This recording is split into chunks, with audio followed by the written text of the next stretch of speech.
नमस्कार शेतकरी मित्रांनो, गुरु 2739 या वाहनाचे वैशिष्ट्ये थोडक्यात जाणून घेऊ. कीर्तिमान ॲग्रो सीड्स. भारी जमीन 4x2, कोरडवाहू 3x2, पेरण्याचा कालावधी 25 मे ते 30 जून.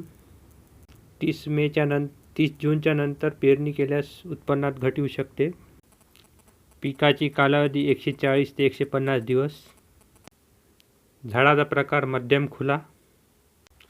बोंडाची साईज मोठी. धाग्याची लांबी 29 मिमी ते 32 मिमी.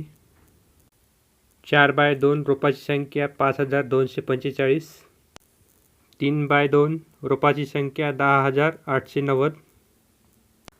धन्यवाद. व्हिडिओला लाईक करा.